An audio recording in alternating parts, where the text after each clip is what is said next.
സംസ്ഥാനത്ത് Christmas pension പിന്നാലെ new year പെൻഷനും എത്തുന്നു. 2026 ജനുവരി മാസം മുതൽ ഗുണഭോക്താക്കൾക്ക് ക്ഷേമ പെൻഷനുകൾ മുടങ്ങാതെ ലഭിക്കുന്നതിനായി സംസ്ഥാന സർക്കാരിന്റെ ഭാഗത്തു നിന്നും സുപ്രധാന അറിയിപ്പുകൾ എത്തി. വരാൻ പോകുന്ന നിയമസഭാ തെരഞ്ഞെടുപ്പുകൾക്ക് മുന്നോടിയായി കുടിശ്ശിക തീർത്ത് വിതരണം പൂർത്തിയാക്കാനാണ് സംസ്ഥാന സർക്കാരിന്റെ തിരക്കിട്ട നീക്കം. ഇതോടൊപ്പം തന്നെ സാമൂഹ്യ സുരക്ഷാ പെൻഷൻ ഗുണഭോക്താക്കൾക്ക് പെൻഷൻ തുകയിൽ ന്യൂ ഇയറിൽ കാത്തിരിക്കുന്നത് വലിയൊരു വർധനമാണ്. ഗുണഭോക്താക്കൾക്ക് പരമാവധി 500 രൂപ വരെ വർദ്ധിപ്പിച്ച് പ്രകടന പത്രികയിലെ വാഗ്ദാനം നിറവേറ്റുമെന്നാണ് സർക്കാർ നയം വ്യക്തമാക്കുന്നത്. വർദ്ധിപ്പിച്ച പെൻഷൻ തുകയടക്കം വിതരണം ചെയ്യുമ്പോൾ സംസ്ഥാന സർക്കാരിന്റെ മാനദണ്ഡങ്ങളും കൂടുതൽ കർശനമാക്കിയേക്കും. സമൂഹത്തിലെ വിവിധ മേഖലകളിലുള്ളവർക്ക് അവരുടെ ജീവിതത്തിൽ വലിയ ആശ്വാസമാകുന്ന പ്രതിമാസം ലഭിക്കുന്ന പെൻഷൻ ജനുവരി മാസം മുതൽ മുടങ്ങാതിരിക്കാനായി വിവിധ മാനദണ്ഡങ്ങൾ പൂർത്തിയാക്കേണ്ടതുണ്ട്. സർക്കാർ ജീവനക്കാരുൾപ്പെടെ ഈ ആനുകൂല്യം വാങ്ങുന്നവരാണ്. ഈ പെൻഷൻ യഥാർത്ഥ ഗുണഭോക്താവിന് തന്നെയാണ് ലഭിക്കുന്നതെന്ന് സ്ഥിരീകരിക്കാൻ എല്ലാ പെൻഷൻകാരും എല്ലാ വർഷവും ലൈഫ് സർട്ടിഫിക്കറ്റുകൾ സമർപ്പിക്കണമെന്ന് സർക്കാർ ആവശ്യപ്പെടുന്നുണ്ട്.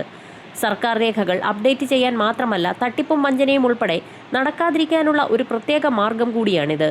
ഈ വർഷം ലൈഫ് സർട്ടിഫിക്കറ്റുകൾ സമർപ്പിക്കുന്നതിനുള്ള കാലാവധി ഡിസംബർ 31 അവസാനിക്കും. ഈ നിശ്ചിത ദിവസത്തിനുള്ളിൽ ലൈഫ് സർട്ടിഫിക്കറ്റുകൾ സമർപ്പിക്കാത്ത പെൻഷൻകാർക്ക് ജനുവരി മാസം മുതലുള്ള പെൻഷൻ മുടങ്ങുന്നതായിരിക്കും. അറിയിപ്പ് ലഭിച്ചിട്ടുള്ള മുഴുവൻ ഗുണഭോക്താക്കളും സർട്ടിഫിക്കറ്റുകൾ സമർപ്പിക്കേണ്ടതാണ്.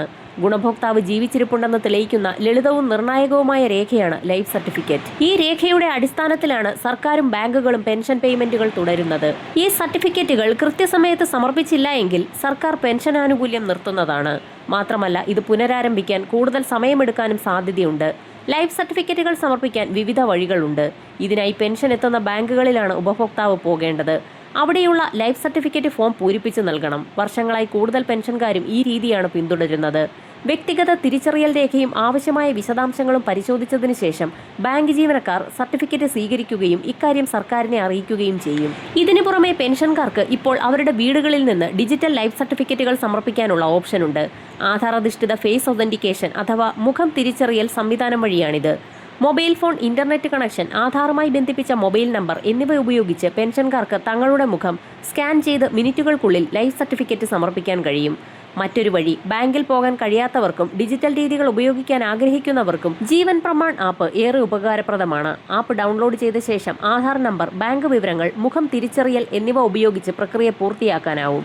ആരോഗ്യ പ്രശ്നങ്ങൾ മൂലമോ പ്രായാധിക്യം മൂലമോ ബാങ്കിൽ പോകാൻ കഴിയാത്തവർക്ക് ഏറെ സഹായകമാണ് വാതിൽപ്പടി ബാങ്കിംഗ് സർവീസ്. പല ബാങ്കുകളും ഇന്ത്യ പോസ്റ്റ് സർവീസും ഈ സേവനം നൽകുന്നുണ്ട്. ബാങ്ക് ജീവനക്കാർ പെൻഷൻകാരുടെ വീടുകളിലെത്തി ബന്ധപ്പെട്ട തിരിച്ചറിയൽ രേഖകൾ പരിശോധിച്ച് ഫോമുകൾ പൂരിപ്പിക്കുകയും അവ സിസ്റ്റത്തിൽ അപ്ഡേറ്റ് ചെയ്യുകയും ചെയ്യും. സഹായം ഏറ്റവും ആവശ്യമുള്ളവർക്ക് ഈ സൗകര്യം ഏറെ വിലപ്പെട്ടതാണ്. ചിലപ്പോൾ ചിലർക്ക് ലൈഫ് സർട്ടിഫിക്കറ്റ് കൃത്യസമയത്ത് സമർപ്പിക്കാനാകാതെ വരികയും ഇതുമൂലം പെൻഷൻ നിലയ്ക്കുകയും ചെയ്യും. എന്നാൽ ഇങ്ങനെയുള്ളവർ പേടിക്കേണ്ട ആവശ്യമില്ല. ഈ പ്രതിസന്ധി എക്കാലത്തേക്കും നിലനിൽക്കുന്നതല്ല. ലൈഫ് സർട്ടിഫിക്കറ്റ് സമർപ്പിച്ച ശേഷം പെൻഷൻ പുനഃസ്ഥാപിക്കപ്പെടും. എന്നാൽ ഇതിന് കുറച്ച് ദിവസം സമയമെടുത്തേക്കാം, അല്ലെങ്കിൽ മാസങ്ങളോളം സമയമെടുത്തേക്കാം. അതിനാൽ സർട്ടിഫിക്കറ്റ് സമർപ്പിക്കാൻ അവസാന നിമിഷം വരെ കാത്തിരിക്കാതെ കാര്യങ്ങൾ വേഗത്തിൽ പൂർത്തിയാക്കുന്നതാണ് നല്ലത്. മറ്റൊരു പ്രധാന അറിയിപ്പ്, ജോലിയില്ലാത്ത സ്ത്രീകൾക്ക് പ്രതിമാസം 1000 രൂപ വീതം പെൻഷൻ ലഭിക്കുന്ന പദ്ധതിയിലേക്ക് ഇപ്പോൾ ബന്ധപ്പെട്ട രേഖകളുമായി അപേക്ഷ സമർപ്പിക്കാവുന്നതാണ്. പദ്ധതിയിലേക്ക് അപേക്ഷിക്കാൻ മഞ്ഞ, പിങ്ക് റേഷൻ കാർഡ് ഉടമകൾക്കാണ് അർഹതയുള്ളത്. തെറ്റായ വിവരം നൽകി പെൻഷൻ കൈപ്പറ്റിയാൽ 18% പലിശ സഹിതം തുക തിരിച്ചു പിടിക്കും. 30 മുതൽ 60 വയസ്സ് വരെ പ്രായപരിധിയിലുള്ള സ്ത്രീകൾക്കും ട്രാൻസ് വിമൺ വിഭാഗത്തിലുള്ളവർക്കും അപേക്ഷിക്കാവുന്നതാണ്. വിധവ, അവിവാഹിത, വികലാംഗർ എന്നീ വിഭാഗത്തിലുള്ള പെൻഷൻ വാങ്ങുന്നവർക്കും സർവീസ്, കുടുംബ, EPF പെൻഷൻ കൈപ്പറ്റുന്നവർക്കും ആനുകൂല്യം ലഭിക്കുന്നതല്ല. വരും മണിക്കൂറുകളിലെ സർക്കാർ അറിയിപ്പുകൾക്കായി ചാനൽ സബ്സ്ക്രൈബ് ചെയ്യാൻ മറക്കാതിരിക്കുക.